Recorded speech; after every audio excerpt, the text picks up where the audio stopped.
Hello everyone, welcome to the channel. I'm Rachel with Baking in Real Life, your baking coach, and I'm going to show you how to make a rosette cake.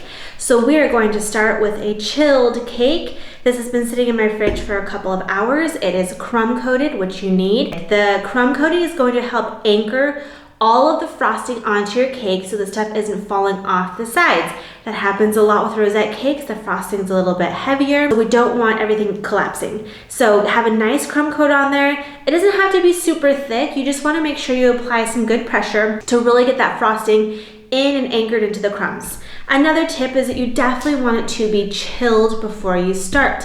It's going to help right away to keep everything solid and on your cake. When things are soft or too warm, they tend to want to wilt or droop or fall off. So we're going to use this is a Wilton 1M. This is the open star tip.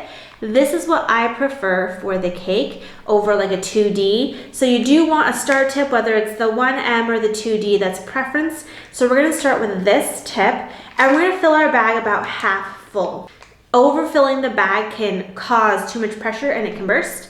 It can cause it to get really warm from your hands, and so since you've been holding it forever because there's so much frosting, it will get melt and not be the right consistency. We're using about a medium stiffness for our frosting so that it is still easy to pipe, but it's not so soft that it's gonna wilt and droop or come off of our cake. So let's fill our piping bag and get started. All right, here we go with our piping tip, and as you can see, I am about halfway full of the bag. You're gonna hold it between your thumb and your pointer finger. Keep it twisted so nothing comes up the top, and you're gonna squeeze with the rest of your hand. Be confident. So, a rosette is going to be like a lowercase e. Now, if you look at this, is about 4 inches high, maybe just a little smidge taller. And so I'm just going to do 2 rosettes. I don't want to start too far down at the bottom. You're going to be starting right about the middle of your layer, and it's like a lowercase e. You're going to go around and come back and then lift off. It is okay if there's a little bit of a tail or if it's not perfect. You can always wipe it off and try again. And you can see we're stopping. There's going to be some overlapping, so if it's not exactly half, it's okay. If it's a little more, that's okay too. Then we're gonna go to the next one, and you're not gonna start as far over. You want it to overlap. So I'm starting just maybe half an inch over, and I'm gonna go again, and I'm overlapping. Now, can we see my mistake? I went way too big, and I should have made it a little bit tighter. So what am I gonna do? I'm gonna scrape it off and I'm gonna try again. If you're new to rosettes, then you will wanna go ahead and practice maybe on some parchment before you go. I've done a million in my lifetime. It's just hard to pipe from the side instead of in front of myself. So I will clean that off and then we will continue just so you can see what to do if something goes wrong. All right, here we are. I fixed my rosette and we're gonna continue. And you're gonna wanna keep doing this little tail. Now, typically if you're doing a cupcake, you would kind of fade it in a little bit nicer, but it's actually okay that you have that because you are continuing to cover it as you go around. So like a lowercase e, we're gonna start right here in the middle of this layer, up and around, and then down, okay? This poor guy, I'm just at a weird angle here. It's okay if they're not perfect because there's ways to cover up mistakes. There we go, beautiful. And ways to still make it look nice even if we have one. I do recommend, if you can see here, can you see that my tip is getting a little bit messy? It's a really good idea to wipe off your tip if it starts to kind of have like a buildup here of frosting. That's going to keep our rosette nice and crisp as we go around. So again, it's our lowercase e. We're starting in the middle, around, good pressure. And as I'm getting low on my frosting, this is about the last one before it's starting to get a little bit softer up here. I don't want that soft buttercream. Let's come around one more time. Okay, I'm gonna see how it's getting a little bit softer. I just barely touched it and it wilted. So I'm going to take all of this icing out and put in fresh icing. All right.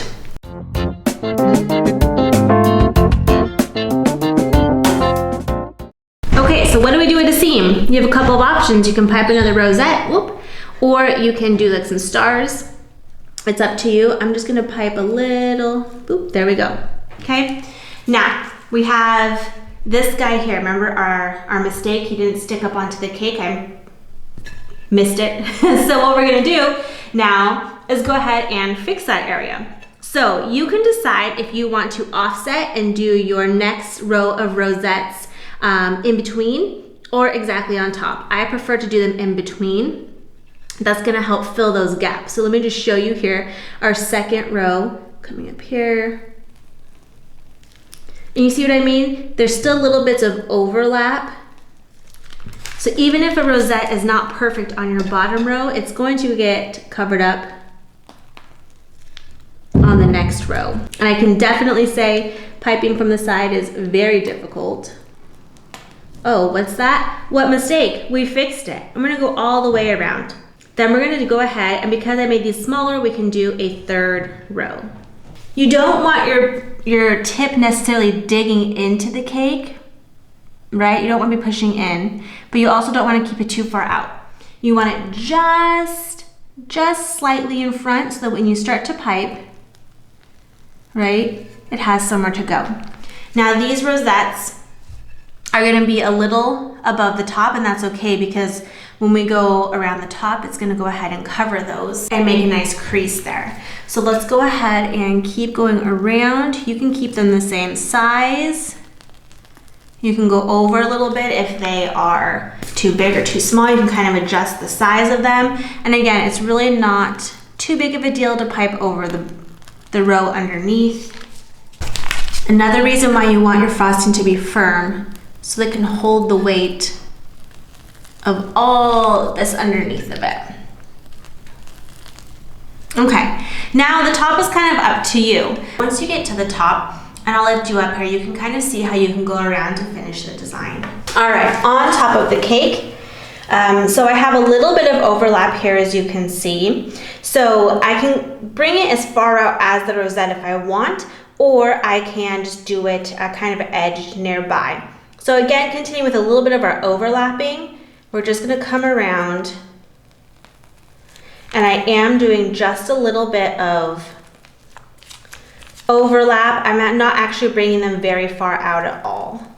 If you end up having any white spaces, you can just pipe a small little star to cover it, like that, or you can pipe first and then do it second. Let me get a little more frosting here. All right, that is it. I'll just go ahead and finish it out. I do want to show you, oh, I found one. I found a gap. Boop, right there. And you can just do a little star and even try to close it in a little. So if you have any little areas, you can do little stars to close them in. I see that happen a lot with this type of cake, especially around these seam areas. Anyways, we get to the middle. We're just gonna finish up. You can be a little bit more graceful about how you're piping, because now I don't need it to tail over. I just want it to end here. I'm actually gonna, whoop, there we go. That is it. We have piped the whole cake. All right, that is it. We have done it. Here we have our rosette cake. Simple. A lot of questions I get asked, what size was this? This was a 6-inch cake, so it was 6 by 4. I used approximately 3 sticks of butter to 1.5 pounds of powdered sugar. I do double the powdered sugar by weight than butter. Vanilla and water as needed, and I mixed it on low, and then I worked out any extra air bubbles. Air bubbles will create breaks in the line. Having your buttercream too thick will also create a break in that line as you're doing your swirl. So if you have any other questions, let me know. I'm happy to answer them for you. Thank you so much for watching. Don't forget to subscribe. Check out our Facebook group. I'll leave the links below, and you have a great day.